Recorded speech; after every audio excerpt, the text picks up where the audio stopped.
Welcome to the S.O.A.P video series from Oak Tree Community Church in South Bend, Indiana. We are starting a brand new series or a new book with this video. For the next few weeks, we are going to be in the Old Testament book of Joshua.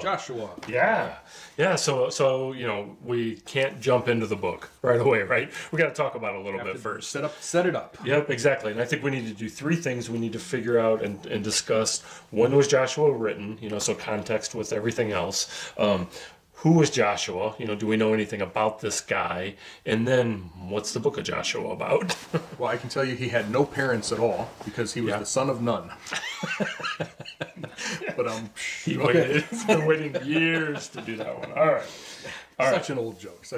All right. So when was Joshua written? Who wrote it? We assume Joshua wrote this, right? Because that's the best we have. Yeah, probably maybe most of it. Right. But one of the things about Old Testament books is that even if they were written by, a person, they were compiled later, which means they were probably edited later. Right. And we have several instances, and Joshua is a good example where maybe some names were updated or something, which leads some people to say, oh, they were written much later than, it's like, no, but they were compiled later. They were maybe edited later. How did Joshua know how old he was when he died? Yeah, that's what I was going to say too. Same deal with Moses too, right? Somebody added and Moses died. Right. Yeah. So some people actually think, Joshua wrote the last couple of chapters of Deuteronomy, and maybe Gad or Nathan or somebody wrote the last couple chapters of Joshua. That type of thing. Well, either way, we're talking about a story, a letter that was written like 1400 BC. Yeah. So the events of Joshua were they took about somewhere between most of the book between 5 and 7 years is how long it took for Israel to actually move into the land of Canaan. It wasn't like an overnight thing. Right. It wasn't like this big strafing run.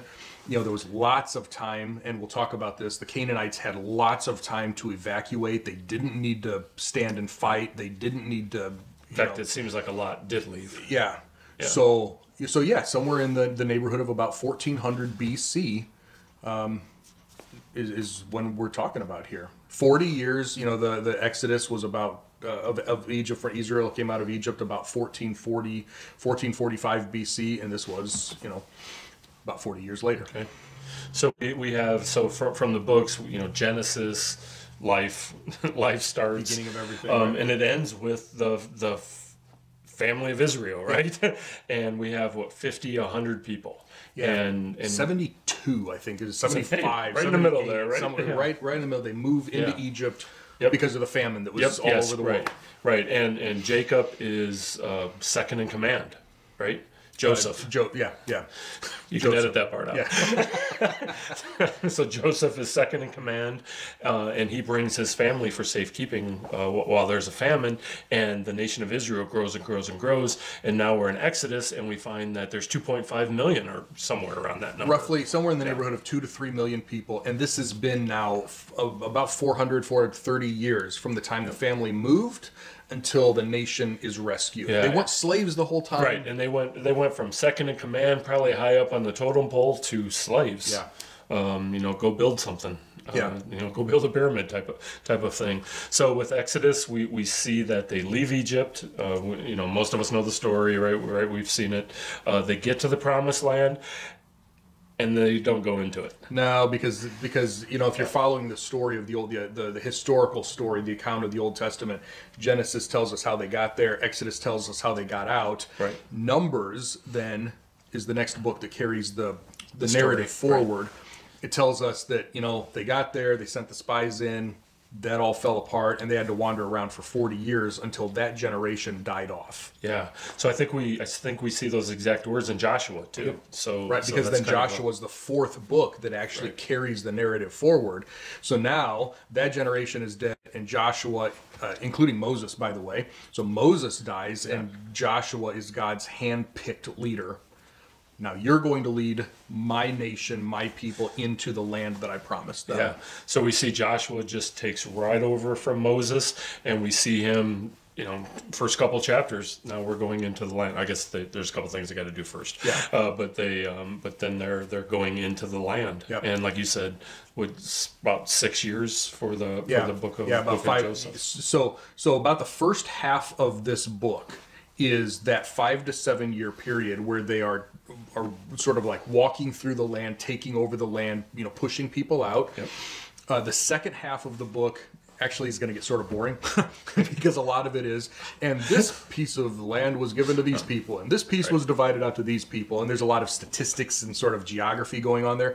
And then the very end comes back to more of a narrative, and it's like the end of Joshua's life. Now what are you going to do? And in fact, in this reading, on our reading card, we're actually going to dip into Judges just a little bit, because that's the end of Joshua's story and the fallout of what happened in the aftermath of his death. Okay, good. So I always saw Joshua as a historical book, right? It's a history lesson. Yeah. We went here, we did this, here's how many people we had, blah, blah, blah, blah, blah. The Israelites, or the Jews, put this more as a prophecy book. Yeah. So why?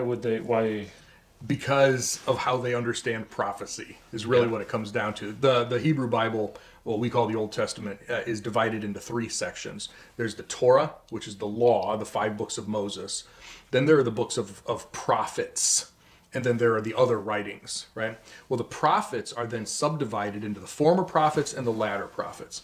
And the former prophets are what we would consider history books: Joshua, Judges, Samuel, Kings. That's where we see the early prophets, the spokesman of God. Mm-hmm. The latter prophets would be what we would more traditionally consider the prophetic books: Isaiah, Jeremiah, Ezekiel, and then the 12 minor prophets. So they're all called the prophets. But the reason is because when we think of prophecy, we think of telling the future. Yeah, you're going to get something that's going to happen. Right. That is such a tiny part of what prophecy actually is. The prophets were God's spokesmen. They received a message directly from God and they delivered it. That's prophecy. And if you read through the prophets, most of them were not telling the future. Or if they were, it was like, if you do this, God is going to do this. So it's like short future. Yeah, right. We're not talking, end time stuff or whatever. So even in Joshua, he was a prophet in the sense that he communicated directly he communicated with God. God gave him a message and he went and did it. Right. Yeah, and we'll see that all through, especially the first part of Joshua. Yeah. So that's why it's considered more of a prophetic book. But yeah, we would call it a historical narrative. Yeah. So, reading through this, I myself always pit Moses and Joshua together, and it seems like when from the Jewish nation standpoint, again, Moses is up here on the scale, and Joshua's not quite as high. Right. But I go back to, but Joshua's the one that got it done. Yeah. Right. He led them into the land. How come he's not this high? And so I read a little bit this week, and you always learn something new. So I finally read and understood. Deuteronomy 1:10 says, talking about Moses, "No prophet ever again arose in Israel like Moses, who knew the Lord face to face." Yeah. And at the very least, Moses is up here because God said. Oh, yeah, absolutely. Moses is the great lawgiver. He's the friend of God. He's called the meekest man on earth. The only thing about the prophet... meeting God face to face, or talking with him face to face. Yeah. Yeah, sorry. Unlike anybody else. Joshua was a general. Joshua was Moses' right-hand man. Joshua was so many things, but he was not that level. Right. Well, so let's get into that a little bit. So the second thing is, who is Joshua? So Joshua certainly has his own book, but he also shows up with Moses. Yeah. And the most famous place is with the spies. Yep. Right. So what happens there? So in Numbers 13 and 14, the nation of Israel has been camped at Mount Sinai for a year. They get the 10 Commandments, they get the laws, they're building the tabernacle. This is, a wonderful time. Now they move north to the southernmost part of Israel, or Canaan, let's call it Canaan, to Kadesh Barnea, and they're going to go into the land. Before they do that, God says, spy. So they send 12 guys in, one from each of the 12 tribes, and they spend 40 days in there, and they come back and say, this is the best place in the world, milk and honey, the whole thing. Except, it's sort of like Texas. Everything is bigger here, including the enemies and the walls and the cities. And so they said, I don't think we can take it. There's no way we can take it. It just can't happen. And two of the 10 or two of the 12 spies said, but hold on a second, God is fighting for us, and we can't take it, but God can. Well, the people took a vote and they voted the two guys down. And Right. it was Moses plus the two guys, and the two guys' names were Caleb and Joshua. Right. So that's where Joshua He shows really up. shines at that point. He then becomes Moses' really right-hand man. Right. So we had said before they wandered to the desert waiting for that generation to die. Joshua didn't die. And neither did Caleb. And neither did Caleb. Yeah. Right. Those were the only two men of that generation. Right. And because of this act and faithfulness is Right. the reason that they didn't die. Right. So what happens is Joshua then is tapped by God, not just by Moses, but by God, to be the leader of Israel, the Moses replacement, the general who leads them in. Caleb becomes one of his top guys, that takes over a certain part of land and everything. And we see that we actually see Caleb show up a little bit more at the beginning of Judges than we do just in Joshua, but he will have a piece in Joshua here as well. All right, so the third thing that we wanted to talk about was what is Joshua about? And what I love about Joshua is he gives a summary in chapter 1. So we actually can just start with chapter 1, verse 1, and so verses 1 through 9 are a great summary for what Joshua is about. In a lot of ways, I see it about faithfulness. Yeah. The Jewish nation, I was going to say being faithful to God, but also their failures and coming back to God time after time, and God having so much patience, but also at least a portion of the Abrahamic covenant. The land portion, a portion of it is being fulfilled, because the promised land, although it's not as big as God intended, Israel has their own nation now, or will have their own nation by the end of Joshua. Yeah, and it won't be everything that God promised Abraham, and that'll be fulfilled in the kingdom, but it's a sizable amount. This is the start. Yeah. This is the beginning of it. Yeah. So it starts out, Moses has died, Joshua's in charge. Like you said, I think it's important that especially back in this time, if a leader can name somebody to take over before he dies, that transition is so much easier. Yep. God agreed, or if not said, that he needs to be in there. And then God says, every place where you set foot is yours. Yeah. And I love that as an idea of where they're at. What's interesting is that there's it goes back and forth here, and we sort of miss it in English a little bit because it just says you, what you do, what you do, what you do. Sometimes it says you versus them. Joshua, I need you to lead them. But sometimes it just says what you do, where you go, it's all yours. It's like, really Joshua's, or is it Israel's, or is it back and forth? Yeah, that's a very good point. In Hebrew, it makes the distinction between a singular you and a plural y'all. Right? Okay. And Greek does the same thing. So when I'm teaching these languages, I actually make my students say you and y'all, so that I know, they know there's a distinction. In English, we don't make that distinction anymore. We used to, but we don't anymore. So it's just a matter, we just have to be careful. And this is where study notes and commentaries and stuff can help, because this is a you and this is a y'all. Yeah. Okay. And it's very, and I definitely agree with that. And I had a note that I wanted to bring that up too. So Joshua, for Joshua as a leader, it says, hey, you need to obey all the laws. You need to know them. The scroll must not leave your lips. This goes back even before where they needed to, they would tie it either, on the, up here on a hand or something, so that they had the law with them at all times. And as the leader, remembering, it's not all about you. Yeah.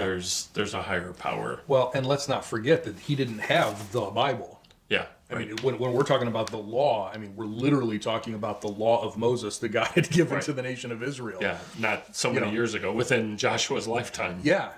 And maybe the first 5, what we call the first 5 books, starting in Genesis, Moses had written them by this time because, he's dead now. Yeah.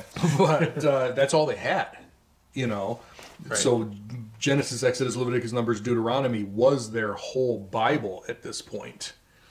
Okay. And and so we just remember how much they knew or how little they knew, depending on how you look at it. Right. So also in chapter 1, around verse 12, they talk about the Reubenites, the Gadites, and the half tribe of Manasseh. Yeah. And there's a big stink, not a stink, but hey, are you going to follow through with your promise? Yeah. Well, what's the promise? So basically what happened is instead of coming into the land of Canaan from the south, they came in from the east, which is modern day Jordan. And while they were conquering some people over there, these 2.5 tribes went to Moses and said, do we have to go over into can we actually have some of the land here on this side in like I said, modern day Jordan? And Moses said, you can, but here's the condition. You don't get to just park here and let the rest of us go into the land and fight. Your soldiers still have to come. We conquered all of these people, so you can come in and help. And the other 9.5 tribes were like, oh, are they going to come help us? Yeah, they're going to come help. And so all it really is are you going to fulfill your promise of coming in and helping fight before you? Women and children can stay over on that land that you're already getting, but your soldiers have to come in and help us fight, which they did, and they just reaffirmed that promise. Yep. But that's what's going on in there. Yeah. In verse 12. Yeah. So chapter 2, Joshua sends some spies in the land. Yeah. And I think it's interesting to note that the difference between Moses sending the spies in and Joshua, because when Moses sent the spies in, it was a public affair. People were picked from each tribe, one from each tribe. They got sent in, like you said, 40 days. They come back out. Now it's the leaders of those tribes hearing what happened, and I think you even used the word vote, and voted, do we go into the land or not? Yeah. And in fact, there was a huge rebellion that happened because of this. Yeah. That got put down. This time what we see is Joshua, I'm sure it was more than just him, but he picks 2 people and tells them to go in and spy. Yeah. And when he comes back, they're talking to him and letting him know what's going on, and he's making his own decision with God based on that. Right. The difference is that in this case they were going in to the land. It wasn't a question. It wasn't like let's go find out about this place. They already had the information from 40 years ago. This was really more of a when Moses sent the spies in, it was tell us about the land. Yeah. This one is really covert, strategic spying. Go to Jericho, find out what we're going to have to do to defeat them. 2 completely different purposes. Yeah, so 2 spies go in, and they're sending to the quote big city of Jericho, which is the big city in that area. Yeah. And they're trying to get as much information as they can. Now, does the city of Jericho and the king know that they're there? Yeah, you got 2.5 million people on the other side of the river. You're going to be noticed. You're not going to be able to sneak in. Yeah. So it is kind of funny. Yeah, they were on high alert. They assumed that there was going to be some spies coming or whatever. Yeah. So they go to a prostitute's house, and the king knows that they are there, and he actually sends a note to Rahab and says, "Hey, can you send them our way?" type thing. Yeah. And she says, she basically talks to the spies and says, if I help you, will you help me? Yeah.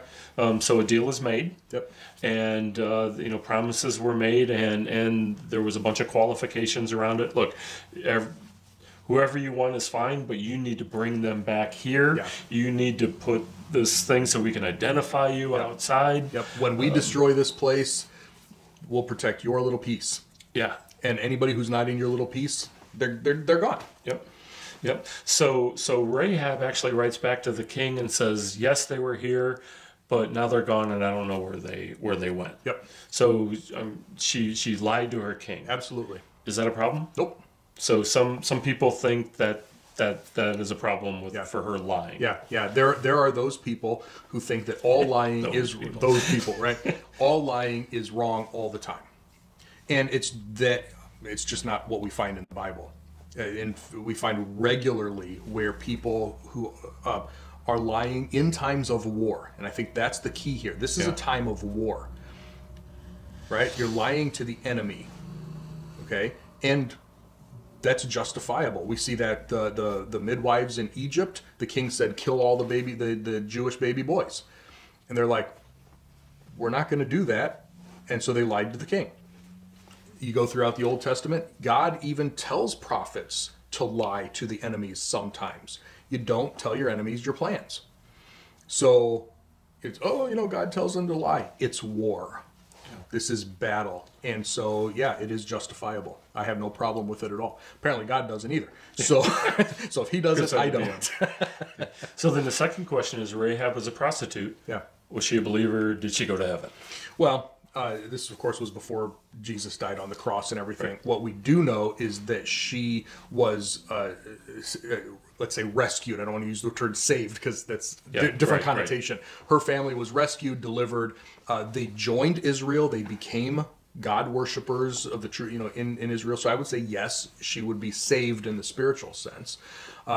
Turns out you found out a couple of things about her family tree. Well, I was just going to ask you about that. So she's an ancestor of King David. Yep.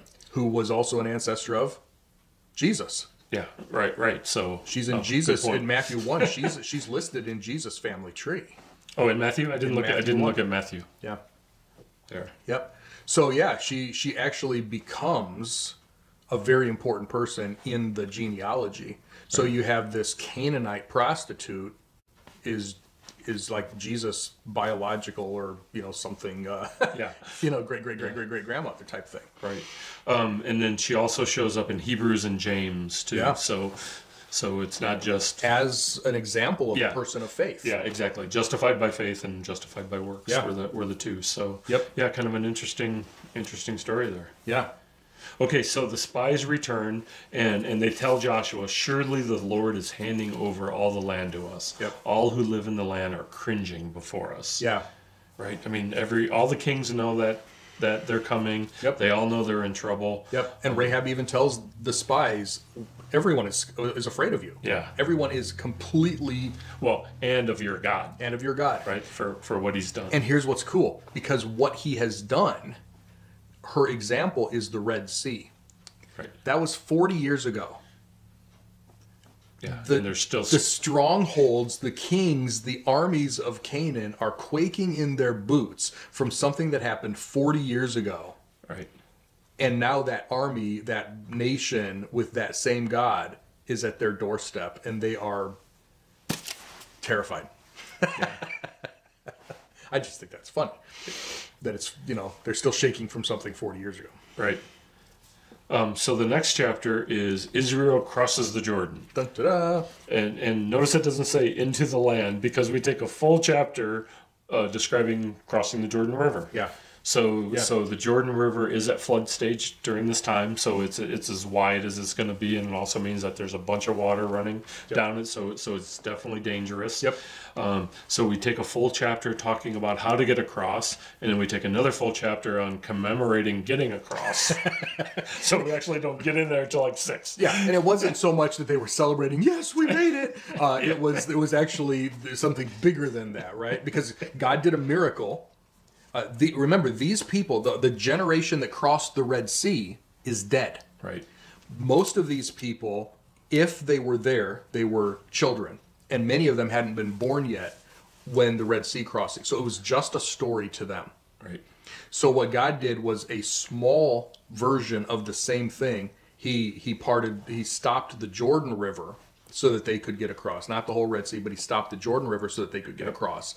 And that was then the big sign for this generation. Yes, I am still with you. Yes, I am still doing the things that I promised your parents. I'm still with you. And so that whole commemoration was not, yes, we made it across, but yes, God is finally fulfilling his promises. Yeah, nice. So they lead across. Joshua tells the people to ritually consecrate themselves. The Ark of the Covenant comes into play a number of times here. Yep. The priests basically go into the middle of the river. That stops the river up. People can cross. Then they grab some rocks. Yeah. What? It's just a memorial. They're just there. Each tribe grabs one rock, and etches their name into it or whatever, and it stands there as a memorial that God did this for us. It's a memorial to him, not to them necessarily. Yeah. So there's a verse in chapter 12. It seems a little bit out of place. Maybe not. Chapter 3, verse 12, yeah. Yeah, but then they pick it up again in chapter 4. Yeah, it's just that each tribe selected one person to pick a stone, and so sort of like the 12 tribes, so the 12 spies back in Numbers. Right. 12 spies, one for each tribe. Now it's one stone for each tribe, and they just had a guy pick one and carry it. Well, and there's little things in here. They says something about like putting it on your shoulder. So these aren't like little rocks they're grabbing, right? I mean, it's something. Yeah, these have some heft to them. Yep. So in chapter 4, everybody's across. Now there's the commemoration. Yeah. For it. Yeah.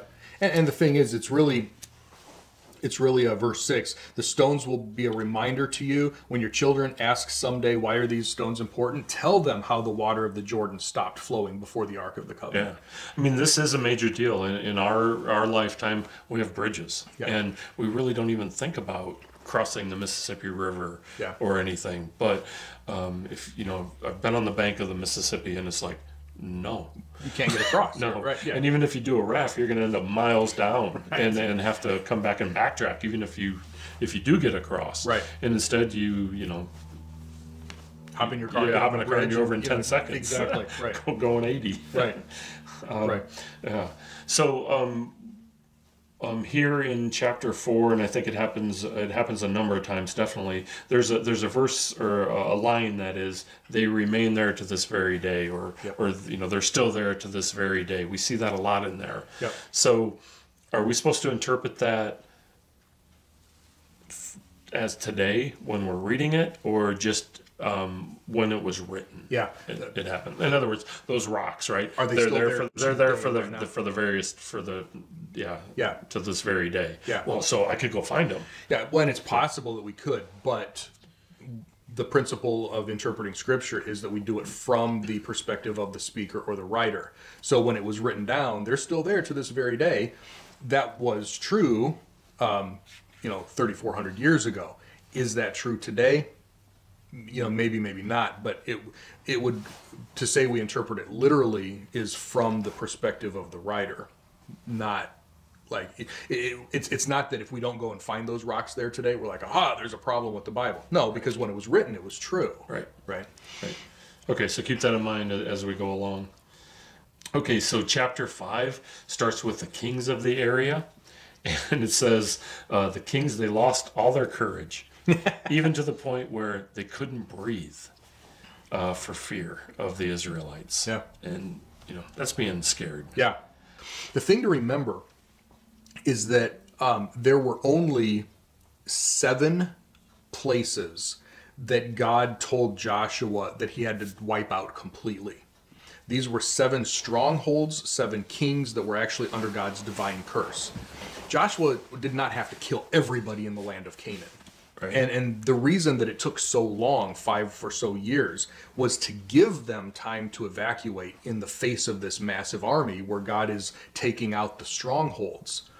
Okay, there were only, and it was because of the wickedness. If you go back to Genesis chapter 15, when God tells Abraham, "This is the land I'm going to give your descendants," he said, "But I'm not going to do it for several hundred years because the sin of these people has not reached its climax yet."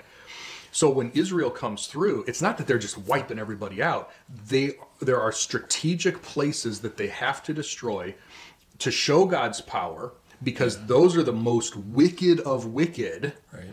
Well, and also those are the ones that are listed in Joshua, which leads you to believe, they must have done it to everybody. And that's not true. We have to understand that it's very strategic. So, and then everybody else is supposed to basically run. Yeah. And some of them choose to fight, and they're going to lose because God's fighting for Israel, but they didn't have to, is the point. They didn't have to fight. Okay, 2 more things we need to talk about. The next thing is circumcision. Mm-hmm. So, oddly enough, or not oddly enough, this new generation is not circumcised. Yeah. I always thought with the Abrahamic covenant that circumcision was required as a symbol of following. It was. The circumcision is the symbol of their covenant with God. Well, while they were wandering around in the desert, they didn't circumcise their sons. So literally we have an entire generation that is sort of out of fellowship with God because they have not even done that most basic thing. They were supposed to do it when the boys are 8 days old. Right. So now we've got an entire generation of men who God says, I'm going to fight for you, but you've got to get back into fellowship with me. Yeah. So 40 years they wandered the desert. Now they have a couple more weeks, if not months, where they are circumcised and they've got to heal. Yeah. Right. Yeah, and so God protects them during that time. Yep. Nobody invades. Nobody that would have been the time. That would have been the time to destroy them right then, because the whole army is out of commission. Yeah. Yep. Right. And God protects them for that. Yep. And then the last thing is the Israelites celebrated a Passover, the first Passover in the Promised Land area. Yep. And this is the first one. And they eat some produce from the land, and they have unleavened bread, and they have roasted grain. And the manna stops. Yep.